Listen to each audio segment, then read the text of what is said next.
Hey world, welcome back to another episode of Be Inspired podcast where we're inspiring you to live the abundant life you deserve. We have another awesome guest on the line and her name is Ashley Smith, right? So, what if the biggest thing standing between you and your life, the life you want, isn't the lack of opportunity, but a version of yourself that you've outgrown? So, with that being said, we have Ashley Smith on the line and she's going to break it down for us how we can be a content creator without having to post videos, how to have a successful business online without trying to be a content creator, right? She's a business strategist and a former real estate leader who helps experienced professionals become more visible and trusted in a world shaped by search and AI. So, real estate too. Come on, tell me a little bit about that. Sure. First of all, thank you, Samuel, for having me. I'm really excited to be here with you today. Yeah, I mean, the majority of my career has been in the real estate sector. So, selling, practicing realtor for about 18 years here in Vancouver, Canada, where I'm from. I'm no longer selling. So, I have recently Okay. gone through a bit of a reinvention. But the majority of my adult life, I started quite young in the business. And I also got deeply involved in sort of the professional side of the sector early in my career. So, what that meant was serving on like industry boards and associations. And where I live, I was fortunate because those groups are actually well organized and with strong practices. And so I got to dip my toes into like a really important legacy sector, not just as an entrepreneur, but as someone who was very connected with the industry and like the realtors, all not just in my area, but across Canada and even to some extent in the US. So getting insights into like how the world is changing, how technology is changing, and how consumer behavior is changing and how that might impact not just like my own business and practice, but how that could have a mass effect on an entire industry. And one being an industry that I love, but also an industry that's kind of gone through an extended period of not a lot of disruption, at least not compared to some others, not in the ways we might think, right? So, being in boardrooms around those sorts of things, you get to start really thinking about the future and different scenarios and different ways the world may change. And so, yeah, I mean, there's a lot in between. I did get very kind of involved in some emerging tech stuff over the last several years, had a family, had some family circumstances change. I'm like, okay, it's time for me to pivot away from a business I really liked that I was successful at, but it just wasn't going to work for my life anymore. And I think my heart was starting to go in a different direction. So, anyways, that's a long preamble into what I'm doing now. So I'm helping professionals really figure out how to show up online in a way that can have a meaningful impact on their business, especially if they work in industries that are highly relationship driven, traditionally might have been more referral based, where trust is really important, where people who are hiring you are probably paying a lot of money and they're really looking for a trusted advisor as an example. So this could be people in law, it could be people in mortgages, it could be coaches, like people that you're trusting your future with in some way, right? So, and with the emergence of AI, everyone's talking about how to enhance their own business using AI. But that's not the only question. The way that AI has taken shape is really affecting how people and consumers make decisions, how they find information, how they vet professionals and businesses. And so that's what I'm hoping we can chat a little bit about today is the thing I talk about is the proof gap. So like what that is the disconnect between your real world reputation, your real world experience and expertise, and how that shows up and is visible or not visible online. So if there's a gap there, and for most people there is, it's figuring out how to make sure when people search you, you can look like the trusted expert that you are. And hopefully, maybe when they search for a problem, you're also potentially recommended by search and AI. I like the back history of real estate coming into AI. So I know you've seen a shift and you wanted to shift to something different. what was that point where it's just like, "You know what? I can't do real estate the rest of my life, and I need to do something different." Yeah, I mean, it's a little bit there's a few things, so I'll give you the very short version. Yeah. I did think I was gonna be in this business for the rest of my career. I didn't really see myself doing anything else. I did enjoy it, but around COVID, I did take a bit of a deep dive into some emerging tech, more blockchain, Web3 stuff.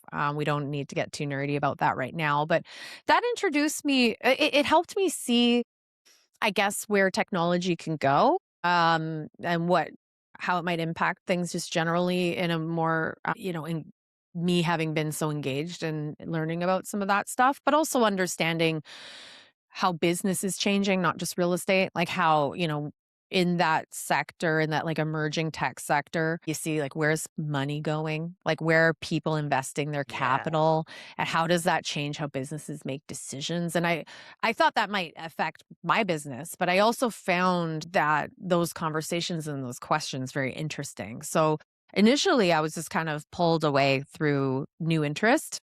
And then I had a son and then within a year, like my son at 13 months old was diagnosed with type 1 diabetes, which we don't have to dive into, but it's a lot. It changed my options around caregiving. And, my spouse is also a realtor. So, if you've ever worked with a realtor or, know anyone who's a realtor, they're like constantly on call, like always Yes. picking up the phone, always having to drive somewhere. Like things are always urgent and important, and if you're wanting to provide good service you need to be available, and it just wasn't going to work. And so with the mix of like my interests diverging and my lifestyle having to change, Yeah. I had to look and think, okay, like what do I want to do next? What works for, the life I want to lead? And then where's my expertise? And that's actually part of the thing that really got me thinking about this problem is when I started looking at, my almost 20 years in my career has been mostly working with clients. It's not like I have this long resume. It's not like I have a lot of proof of my, expertise and all the things I've learned, all the skills I've built over that time. I don't really know how to prove those things in a very meaningful way. If I wanted to say go get a regular job, which I ultimately decided like that wasn't going to be for me, but I didn't know how to showcase to people what I know and what I can do, what I can do best, even with the stuff I had been picked up that I had picked up, in that time since COVID. Like Yeah. we have to start getting smart about how we document and showcase the things that we know, our judgment, our skill set. And I don't think I had done that as intentionally as I could have. And that's part of the reason why um, I recognize like this is an emerging issue for a lot of professionals, especially folks who haven't had to worry so much about, their real world business or many years in business. They just haven't had to be online the way maybe some of their younger, newer counterparts are. But a lot of the skills and a lot of the strategies that I've picked up now and that I'm teaching my clients are things that even people that are new in business can Yeah. consider using. So we can take this conversation to help whoever, in your audience Yeah. might need it. Yeah. Yeah. And that's a powerful question too, because you talk about you had to reflect on yourself and find out where is my expertise, and a lot of people, once they start out on entrepreneurship, they don't really ask themselves that question. What am I good at and how can I contribute? It sounds like you went searching and you realized that, hey, this is a gap that I need to fill. Yeah. It So it was it was a lot of, serious reflection and a bit of an identity crisis, if I'm telling you, if I'm being candid. yeah. Especially as a newer mom, I think many of us go through those sorts of moments, like trying to reinvent ourselves and who do I wanna be? And Yeah.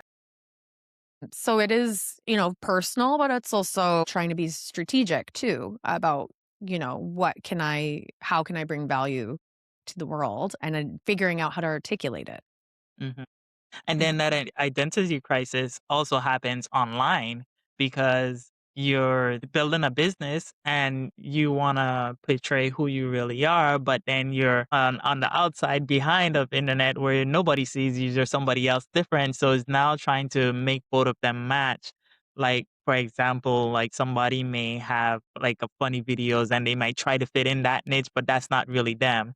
So Yeah. it's interesting that you talked about the identity crisis because there is also there online when you're trying to be, maybe you're doing podcasts or you're doing TikTok lives, whatever it may be. So that's also important. How did you overcome that identity crisis? It it's funny because I have been someone that's leaned into social media for a long time. You know, I started in my real estate career in 2008. So it was really like the emergence of, Facebook and Twitter and like those and just social media in general. And so I'm a bit of a native when it comes to social, but I did feel like once I stopped working, I didn't know what to post and I didn't I didn't know how to present myself. It was funny. Like I've always felt very comfortable being authentic. But I think not having clarity over how I want to show myself in that way was more of a challenge than I would have anticipated. And so I do think there's value in just being authentic generally and sometimes showing those transitional times and transformational times, but I can also be private. And so it's funny being someone that can be so comfortable public facing, but then also private. So it took a little time to sort of work through. I bring this up because I do think there's so much value in social media types of content, especially if you enjoy making it. And so some of the things that I talk about with how to position yourself for AI search, I say you don't have to be a content creator because not everybody wants to be. And I certainly enjoy doing it, but I don't think you have to be one. Or you can choose how to be intentional and show up the way you want. So that way, when people search you or look you up, you're found the way you want to. And it doesn't necessarily mean that you have to be like constantly posting. And the other thing with all of these changes, and sorry to kind of pivot back to this, but with the change in where the internet is going, you don't necessarily need an audience for these strategies to work. And so that's the thing that I talk to people about is that, folks who are like, well, I don't have an audience, I don't have a following, I don't have influence, or some people don't want to have that. Some people really don't want to be showing up on all the social media channels, but they still want to be able to build their professional like identity online. And so now, because of the way that AI search work and the way Google works, there are ways through whether it's articles or podcasts or even video, like depending on what you're comfortable with, there are ways to start getting your stuff out there with or without the sort of traditional social media marketing kind of strategies. I find they can be very complementary, but you know, I like to try to stress to people if you haven't been doing it because you don't want to, there's other ways. And this is the first opportunity in a long time to be able to like put in practical effort. Like it's effort, it's not nothing, but it's not that hard, right? Yeah. To really show up. So yeah, I mean, it's different people have different experiences and different needs and different wants. So for me, just back to your question, I did have to figure out what do I want and how do I Yeah. want to show up and becoming clear with myself about that. I like that. That's powerful. And I'm sure it's going to help somebody just figuring out what they want, just being clear on where you want to go will help you determine your identity online. And then getting back to like you mentioned it, the proof gap. So say I'm a new entrepreneur and I'm watching this, what is some of the first things you would guide me to or help me to become that person that doesn't no longer have the gap? Yeah. So this is, for folks who've been in business and never been online, this is a huge opportunity to get online. For folks who are new in business or new in whatever business they're entering, this is also a huge opportunity because you have an unusual moment in time where a lot of people are not thinking about this yet, even though they should be, and where even the veterans in whatever business they're often quite invisible online. So their risk is your opportunity, and their risk is also your opportunity for potential collaboration and learning and showing up and documenting your journey. So, I mean, it's going to be different depending on what you are doing as an entrepreneur, right? Whether you're starting a business or whether you're providing a service, like if you're selling a product. I think the key thing is whether you're thinking about yourself or your business, think about what do you want to be known for, right? What do you want to be known for as, the being the best at or very close to like top 10%, right? What do you want to if people were to describe you, what do you want them to say you're really good at? And so I realize when you don't have the years of experience, that can feel hard. So I would argue that when you're starting, think about who you want to be in the next year or two. Who are you aiming to become? And what are your values in terms of what will make you feel like you're excelling and succeeding and showing up the way you want to show up? So, if I'm talking about someone who's in real estate, as an example, are there certain types of clients that you want to be working with?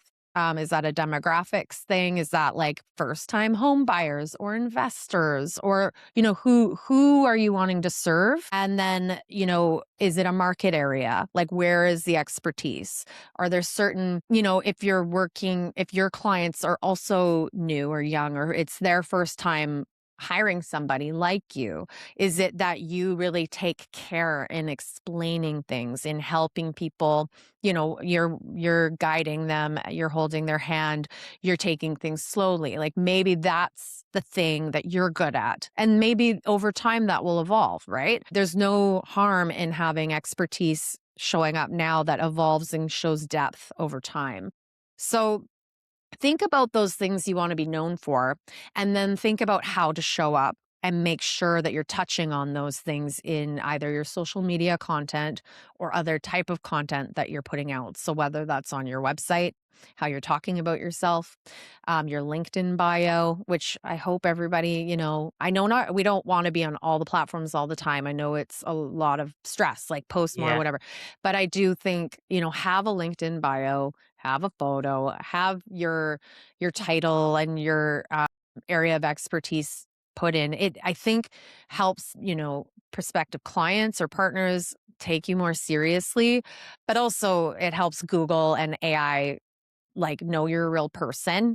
Like you've Same. started Yeah. like a professional account and link it to your website, but then start thinking what kind of content you can maybe put out. So again, I say you don't have to be a content creator. And the reason I Yeah. say that is because you don't need an audience. You don't need a following. So when we think about content creators, I think we're usually thinking about how do I get more followers? How do I get more views? How do I get more virality, right? How do I get more influence? You really don't need to have those things to establish your proof of your expertise and what you want to be known for online. So podcasting is a perfect example. It's the thing I recommend the most if people are comfortable. And sometimes I try not even to use the word podcast because some people get nervous about that word. Yeah. They don't wanna tell people they have a podcast. They might be embarrassed. They might think, "Oh, everyone has a podcast and you're new. Like, what do you have to say? Like, who do you think you are?" Right? The truth is, you do not need listeners at first. I mean, it might be nice over time. That might be the goal. But Yeah. to just get started, think about how you might be able to have conversations, or you can even go solo, but how you might be able to have conversations that you can record and distribute onto the internet. And this is getting a little too techy, but Google loves an RSS feed because it can understand the data, it understands the information. The podcasts come now pretty standard with AI generated transcripts. So those conversations that you have in your podcasts get indexed, get documented on the internet. And it's an easy way to showcase what you're doing and what you're into. So if you're brand new in the business, I mean, depending what business you're in, I would think, okay, maybe this is an opportunity to work with a veteran practitioner or like my mentor, maybe somebody who is planning to retire in 2 years or 5 years. Partner with them. Say, you know what? You also don't have proof of your expertise online. You have a strong legacy, a strong reputation, but if I Google you or if I search you on ChatGPT, I don't find anything about you. They're not recommending you. It can't trust what it doesn't see. And so you could propose to somebody like that, hey, let's have a weekly conversation or a monthly conversation, and I'll talk to you about all the things that you think are important in your business. In the meanwhile, I, the new practitioner, new entrepreneur, I get associated with that expertise. I get associated as someone who cares about being professional. I get associated with somebody who's interested in learning, right? There's different ways to do it. Maybe it's choosing somebody in an adjacent business. So maybe where you can banter about like something that you both are that you have in common in your business without being competitors, right? And Yeah, you can talk about, you know, the three things I noticed this week, right? Look at your yeah, email. Like if you people are asking you questions, or look at your DMs. What are people asking you? Even having observations on the consumer, right? yeah, That is insight and you can share that. So or pick a competitor across the country who won't necessarily be your competitor and do a weekly chat. Just record it, put it out. And if you want, you can take those AI generated transcripts and run them through AI and say, create like a 900-word article for LinkedIn and post that article on LinkedIn. It's searchable, it's crawlable, it helps reinforce, you know, yeah, who you are and what you're doing. So there's lots of tactics. But my point is, if you're intentional, you don't have to add a bunch of work and you can make it very simple.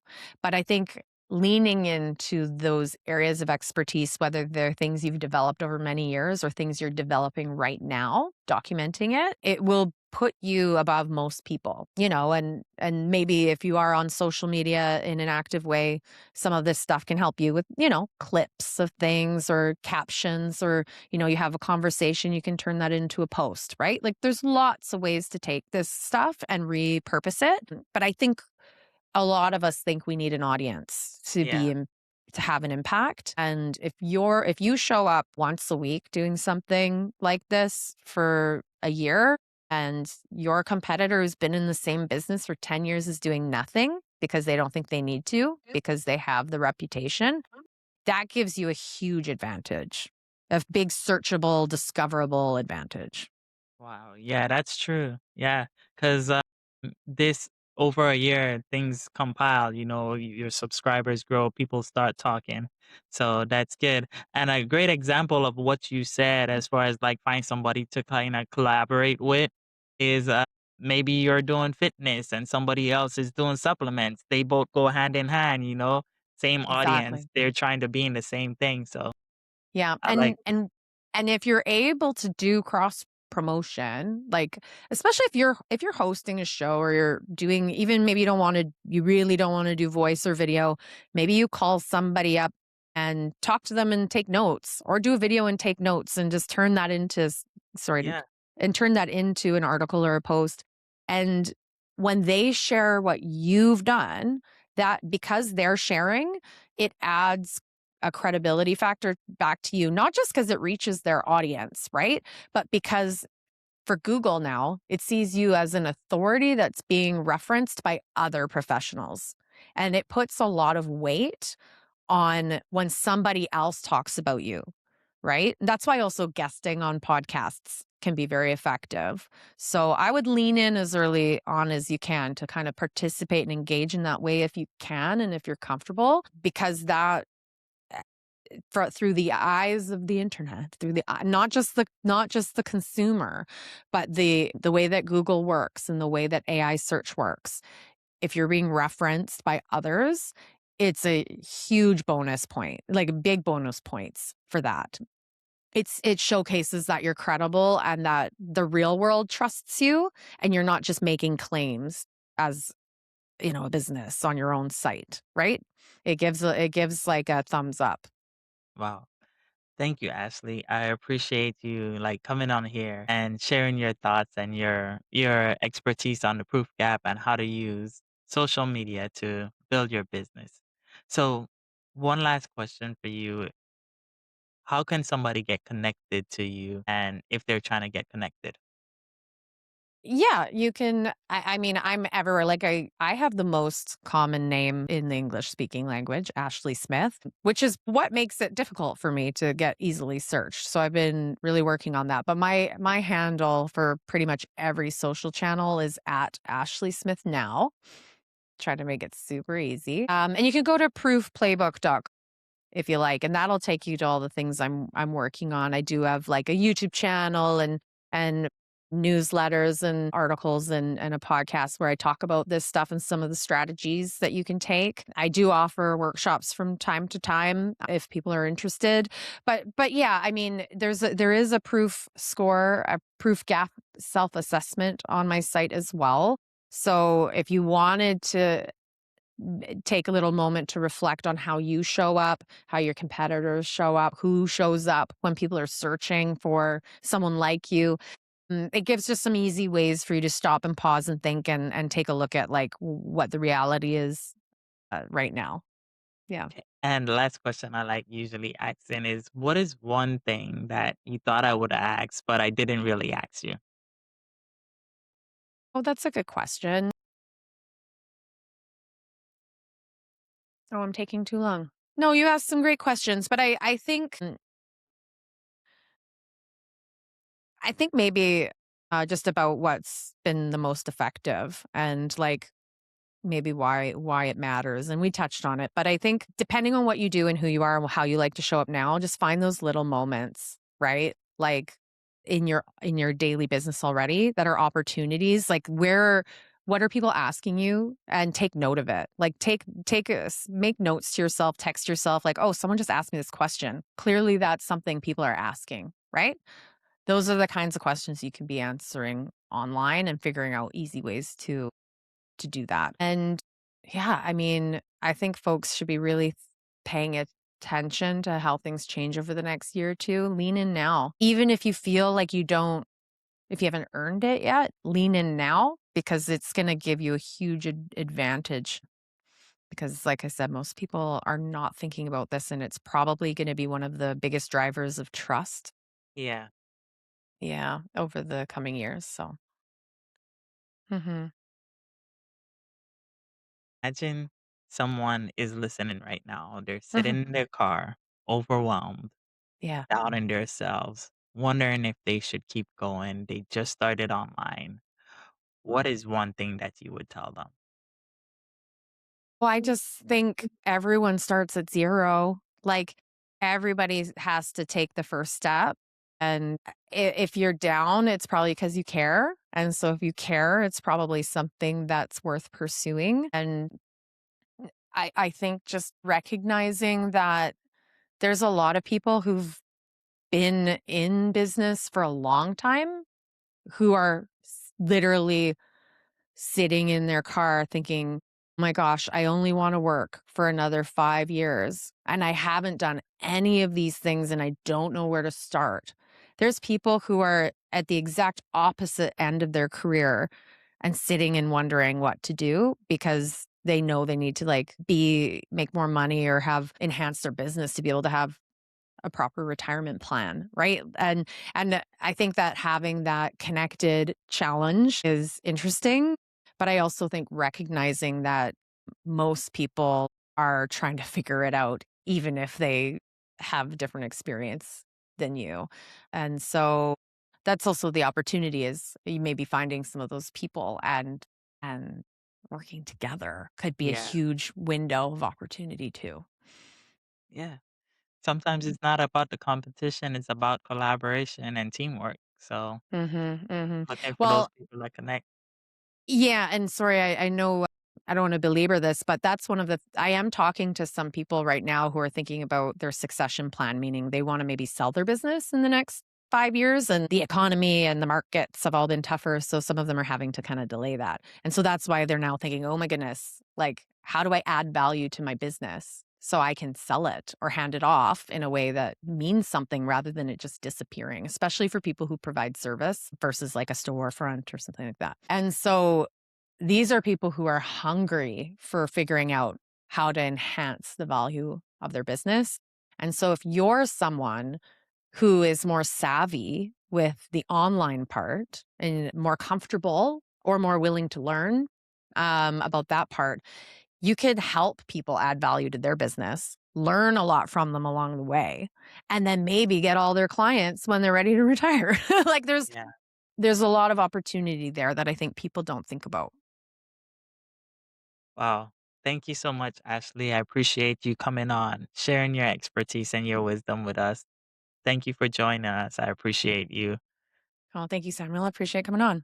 So, if anybody's been listening and you resonate with anything that Ashley said, go ahead and comment below. Let's have a conversation or connect with her and ask her more questions. All right. So, thank you so much for watching Be Inspired Podcast, where we're inspiring you to live the abundant life you deserve. We'll see you on the next episode.